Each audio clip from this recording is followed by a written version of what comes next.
अब हम बात करते हैं अगहन के बारे में हमने पढ़ लिया, पूस के बारे में पढ़ लिया।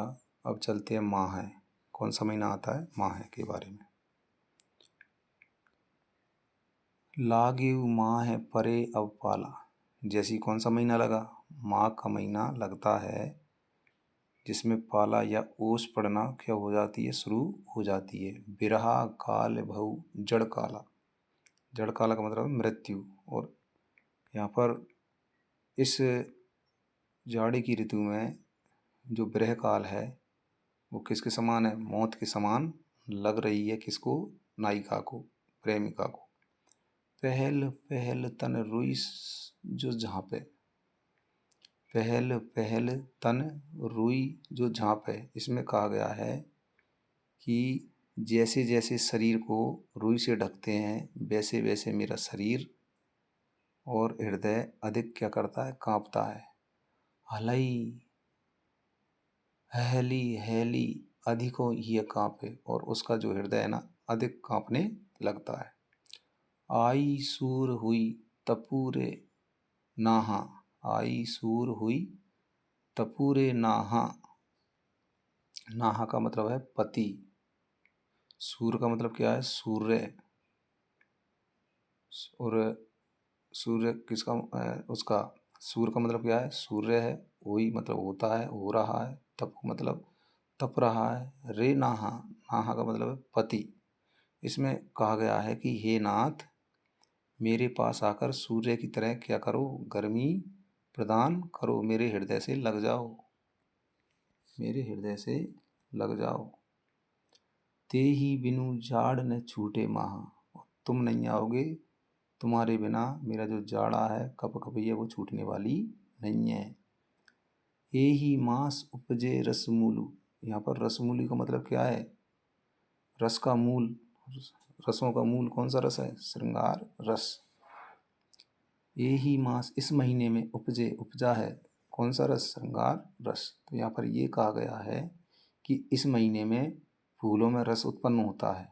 उसी प्रकार मेरा हृदय भी प्रेम की भावना से भरा हुआ है। कौन सा रस है उसमें? श्रृंगार रस है। ते ही जल अंग लाग सर चीरू। और वो क्या करता है? हे प्रिय, तुम भौरे के समान मेरे पास आ जाओ तो मेरा यौवन फूल के समान क्या हो जाएगा? खिल जाएगा। तुम्हारे वियोग में मेरी आंखों में पानी इस तरह बह रहा है जैसे बादलों में, नीचे है जैसे बादलों में बादलों से वर्षा हो रही है। टूटई बूंद परही जस ओला। और इस महीने में क्या हो रहा है? बादलों से वर्षा तो हो रही है, लेकिन मेरी आंखों से आंसू ओले जैसे शीतल होकर गिर रहे हैं। बिरह पवन हुई मारे झोला। और बिरह रूपी पवन के मारे मेरा शरीर झकझोर रहे हैं। केहिक श्रृंगार को पहरी पटोरा। केहिक श्रृंगार को पहिर पटोरा। तो यहाँ पर कहा गया है कि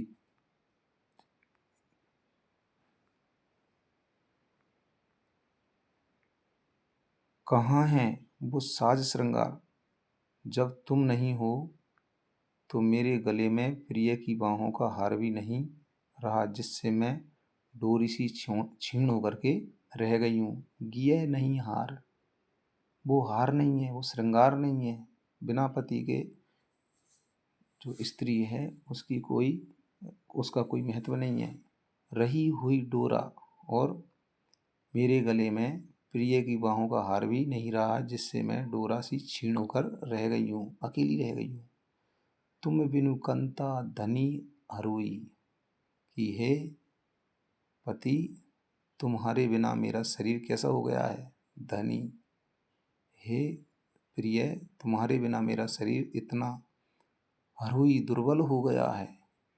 तन तिनुबर भाडोल। किसके समान? तिनकी के समान। कि तिनकी के समान हल्का होकर डोल रहा है। तिनके के समान, तिनके के समान हल्का होकर के क्या कर रहा है, डोल डोल रहा है। ते ही पर बिरह जराई के, और उस पर क्या है, और उस पर क्या डोल रहा है, मेरा हृदय कांप रहा है। ऐसा लगता है जैसे बिरह की अग्नि क्या कर रही है, मुझे जला रही है, और जला कर क्या करेगी, चाहे उड़ावा झोल, और वह क्या कर देगी,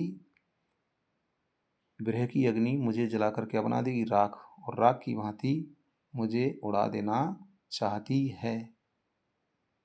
तो इसमें माह के महीने में जो जाड़ा पड़ता है उसका वर्णन है। इसमें ठेठ अवधी भाषा का प्रयोग हुआ है। पाहिर, पटोरा और तन तिनुवर में अनुप्रास अलंकार है। पहल पहल हेहली हेहली में पुनरुक्ति प्रकाश है। नैन चुभई जस माहुट नीरू, माहुट का मतलब जो मावट पड़ती है ना शीत ऋतु में, उसकी बात आई है। नीरू का मतलब पानी है। टूटई बूंद परही जस ओला, ओला का मतलब जो ओले गिरते हैं, उपमा अलंकार है। यहाँ पर जस शब्द का यूज हुआ है उपमा अलंकार के कारण। पूरे पद में अतिशयोक्ति अलंकार है। अतिशयोक्ति क्यों है, क्योंकि ऐसी, इसने क्या कहा है, अतिशयोक्ति के लिए क्या कहा है कि मेरे आंखों से आंसू ओले जैसे शीतल होकर गिर रहे हैं। तो अतिशयोक्ति है यहाँ पर।